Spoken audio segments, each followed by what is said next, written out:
The relentless, hysterical, 6-month-long media campaign to delegitimize Trump was firmly based around setting the narrative that he's an illegitimate dictator. They're radicalizing the violent alt-left. We've seen the attacks on Trump supporters. We've seen the crazies trying to scale the White House fence over and over again. This summer, the situation could explode. The drive to impeach Donald Trump will lead to either war abroad or war on the streets of America. Sources close to the White House indicate to us that sleeper cells within the administration, turncoats, will be the leading voices in the push to impeach Donald Trump. The same traitors responsible for the leaks, in alliance with never-Trump Republicans, are feverishly working with the Democratic Party establishment to sabotage Trump. And thanks to the media, bought and paid for by the deep state, the propaganda is working. But clearly we're on the trail there to an impeachment. Are we getting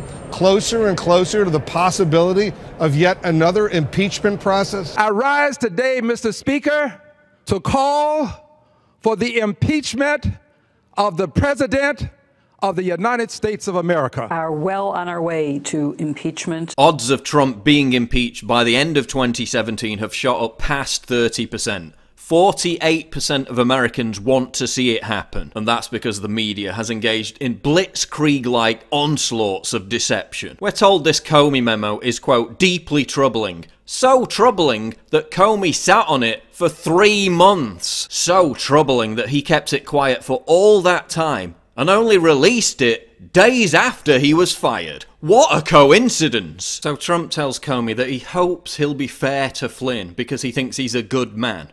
And the media calls this obstruction of justice. Even CNN admits that this is part of the deep state's revenge against Trump. We know that this is, they talk about the deep state. Well, these are communities that have a lot of loyalty within and know how to get back, even if you're the president of the United States. The same revenge that Chuck Schumer promised with an evil glint in his eye before Trump even took office. Let me tell you, you take on the intelligence community, they have 6 ways from Sunday at getting back at you.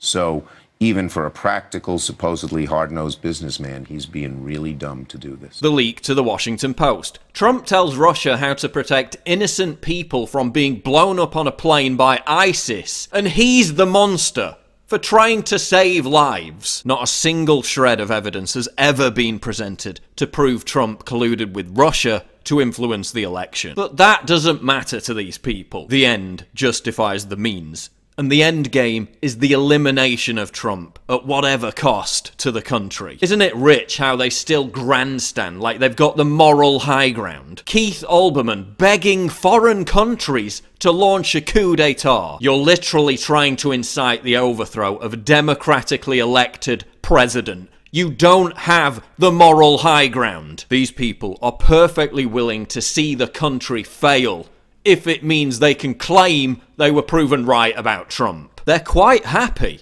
to see the plane go down, even though they're on it, just to soothe their butthurt about losing the election. Difference is, they've got parachutes. The middle and working class Americans who voted for Trump don't. And they're the ones who are going to suffer. There are 2 courses of action for Trump. Either he initiates a massive purge of fifth columnists within his administration, as well as completely replacing his communications team, which steadfastly refuses, or is too incompetent and weak to fight back on any of these issues. The deep state has declared war on Trump. It's time to fight back. The other option is war.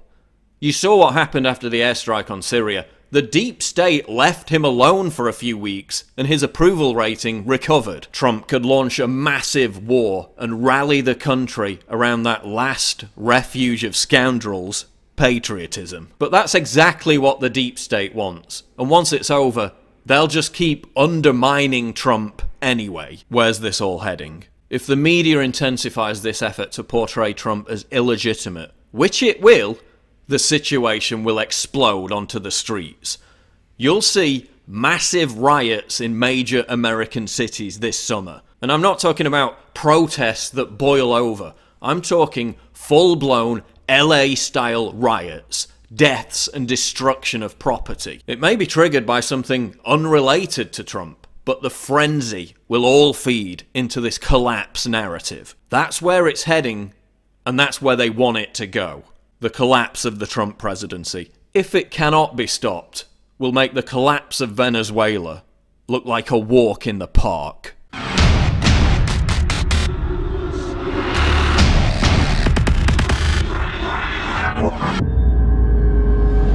What could be more triggering to libtards than my face and this slogan? Get your new premium quality "Conservatism is the new counterculture" t-shirt right now at InfoWarsStore.com and let the butthurt commence.